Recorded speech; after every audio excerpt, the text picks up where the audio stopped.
Gates of Imagination presents Rattle of Bones by Robert E. Howard, read by Josh Greenwood. Landlord, ho! The shout broke the lowering silence and reverberated through the black forest with sinister echoing. This place hath a forbidding aspect, meseemeth. Two men stood in front of the forest tavern. The building was low, long, and rambling, built of heavy logs. Its small windows were heavily barred, and the door was closed.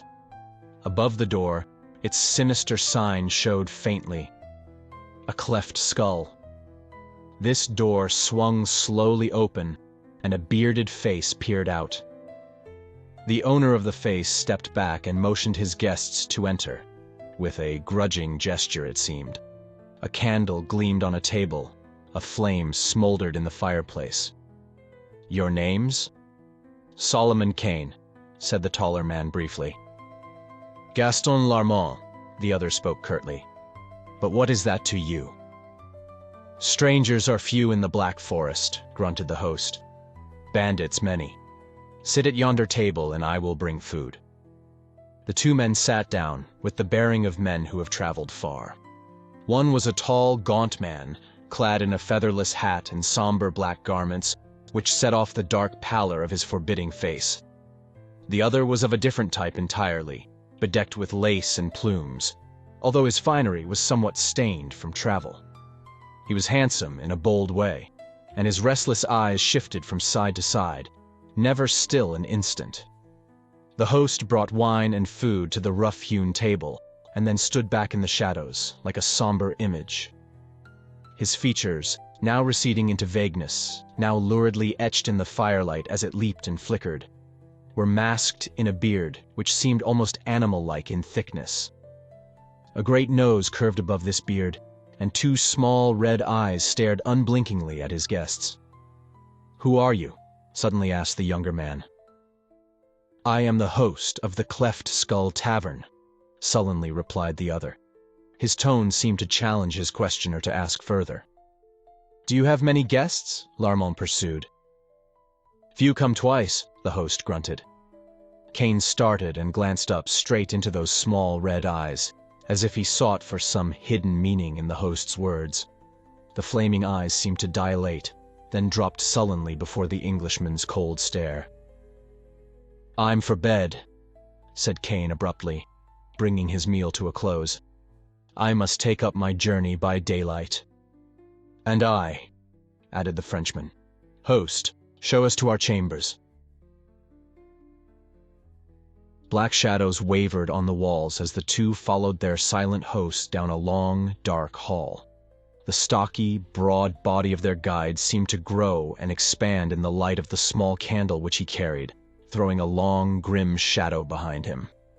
At a certain door he halted, indicating that they were to sleep there. They entered. The host lit a candle with the one he carried, then lurched back the way he had come. In the chamber the two men glanced at each other.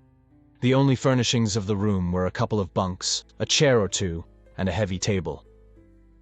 "Let us see if there be any way to make fast the door," said Kane. "I like not the looks of mine host." "There are racks on door and jamb for a bar," said Gaston, "but no bar." "We might break up the table and use its pieces for a bar," mused Kane. "Mon Dieu," said Larmont. "You are timorous, monsieur." Kane scowled. "I like not being murdered in my sleep," he answered gruffly. "My faith," the Frenchman laughed. "We are chance met. Until I overtook you on the forest road an hour before sunset, we had never seen each other." "I have seen you somewhere before," answered Kane, "though I cannot now recall where. As for the other, I assume every man is an honest fellow until he shows me he is a rogue. Moreover, I am a light sleeper, and slumber with a pistol at hand."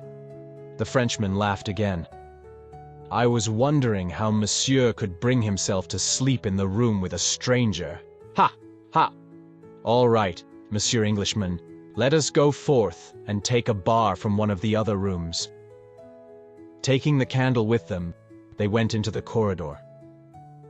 Utter silence reigned, and the small candle twinkled redly and evilly in the thick darkness. "Mine host hath neither guests nor servants," muttered Solomon Kane. "A strange tavern. What is the name now? These German words come not easily to me. The Cleft Skull? A bloody name, in faith." They tried the rooms next to theirs, but no bar rewarded their search. At last they came to the last room at the end of the corridor. They entered. It was furnished like the rest, except that the door was provided with a small barred opening and fastened from the outside with a heavy bolt, which was secured at one end to the door jamb. They raised the bolt and looked in. "There should be an outer window, but there is not," muttered Kane. "Look." The floor was stained darkly. The walls and the one bunk were hacked in places, great splinters having been torn away. "Men have died in here," said Kane somberly. "Is yonder not a bar fixed in the wall?" "Aye, but 'tis made fast," said the Frenchman, tugging at it. A section of the wall swung back, and Gaston gave a quick exclamation. A small secret room was revealed, and the two men bent over the grisly thing that lay upon its floor. "The skeleton of a man," said Gaston. "And behold how his bony leg is shackled to the floor. He was imprisoned here and died." "Nay," said Kane, "the skull is cleft. Methinks mine host had a grim reason for the name of his hellish tavern. This man, like us, was no doubt a wanderer who fell into the fiend's hands." "Likely," said Gaston, without interest. He was engaged in idly working the great iron ring from the skeleton's leg bones. Failing in this, he drew his sword, and with an exhibition of remarkable strength cut the chain which joined the ring on the leg to a ring set deep in the log floor. "Why should he shackle a skeleton to the floor?" mused the Frenchman. "Mon bleu! 'Tis a waste of good chain. Now, monsieur," he ironically addressed the white heap of bones, "I have freed you, and you may go where you like." "Have done!" Kane's voice was deep. "No good will come of mocking the dead." "The dead should defend themselves," laughed Larmont. "Somehow, I will slay the man who kills me, though my corpse climb up 40 fathoms of ocean to do it." Kane turned toward the outer door, closing the door of the secret room behind him. He liked not this talk which smacked of demonry and witchcraft, and he was in haste to face the host with the charge of his guilt. As he turned, with his back to the Frenchman, he felt the touch of cold steel against his neck, and knew that a pistol muzzle was pressed close beneath the base of his brain. "Move not, monsieur." The voice was low and silky. "Move not, or I will scatter your few brains over the room." The Puritan, raging inwardly, stood with his hands in the air while Larmont slipped his pistols and sword from their sheaths. "Now you can turn," said Gaston, stepping back. Kane bent a grim eye on the dapper fellow, who stood bareheaded now, hat in one hand, the other hand leveling his long pistol. "Gaston the butcher," said the Englishman somberly. "Fool that I was to trust a Frenchman. You range far, murderer. I remember you now, with that cursed great hat off. I saw you in Calais some years ago. Aye, and now you will see me never again." "What was that?" "Rats exploring yon skeleton," said Kane, watching the bandit like a hawk, waiting for a single slight wavering of that black gun muzzle. The sound was of the rattle of bones. "Like enough," returned the other. "Now, Monsieur Kane, I know you carry considerable money on your person. I had thought to wait until you slept and then slay you, but the opportunity presented itself, and I took it. You trick easily." "I had little thought that I should fear a man with whom I had broken bread," said Kane, a deep timbre of slow fury sounding in his voice. The bandit laughed cynically. His eyes narrowed as he began to back slowly toward the outer door. Kane's sinews tensed involuntarily.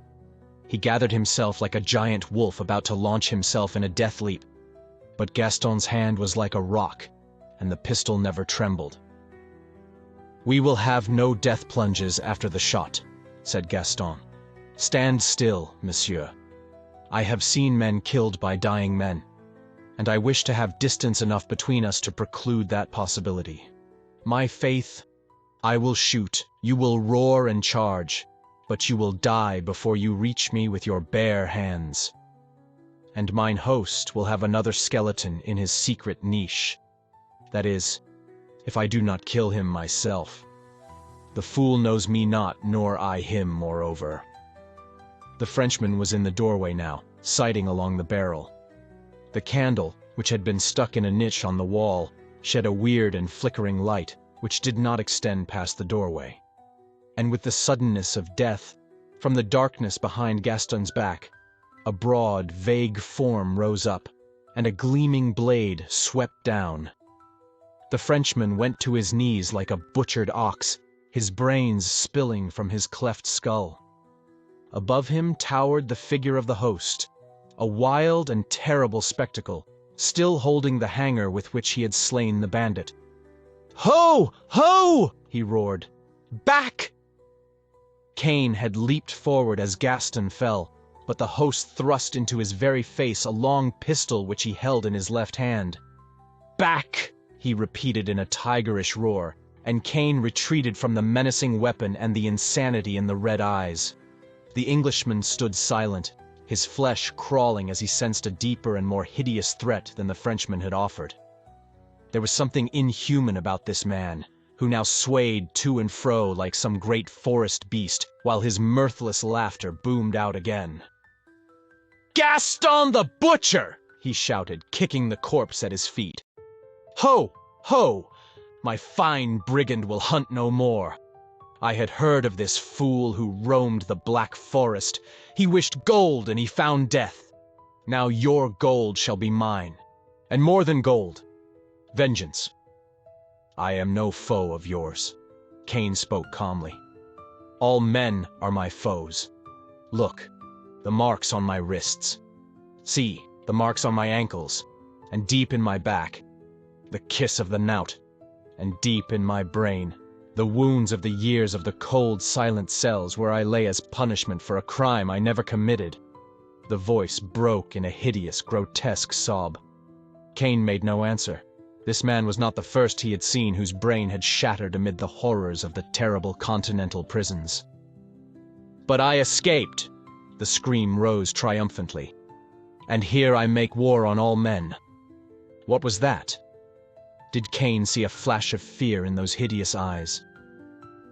"My sorcerer is rattling his bones," whispered the host, then laughed wildly. "Dying, he swore his very bones would weave a net of death for me.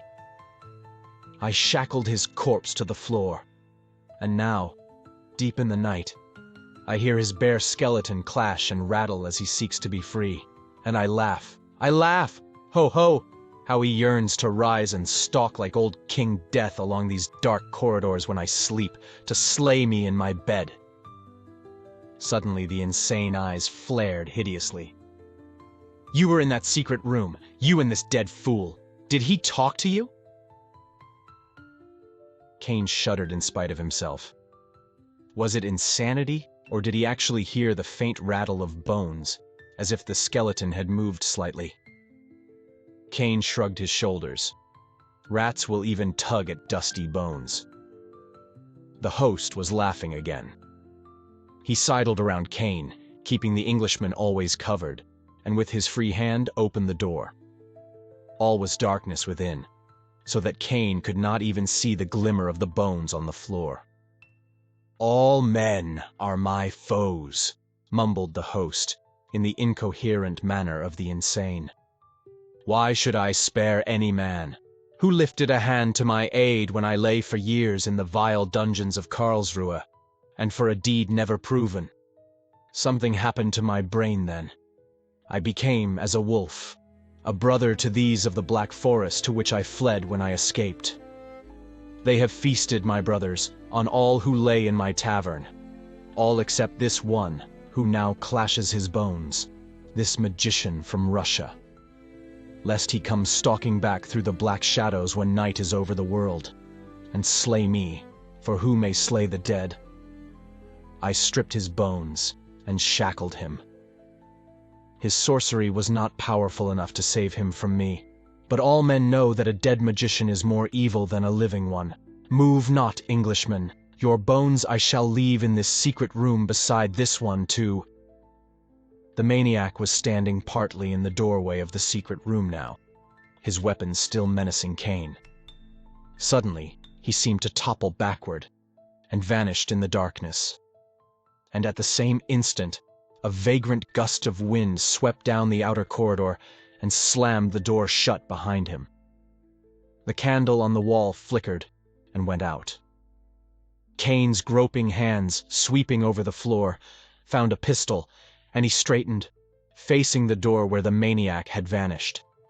He stood in the utter darkness, his blood freezing, while a hideous, muffled screaming came from the secret room, intermingled with the dry, grisly rattle of fleshless bones. Then, silence fell. Kane found flint and steel and lighted the candle. Then, holding it in one hand and the pistol in the other, he opened the secret door. "Great God," he muttered as cold sweat formed on his body. "This thing is beyond all reason, yet with mine own eyes I see it. 2 vows have here been kept, for Gaston the butcher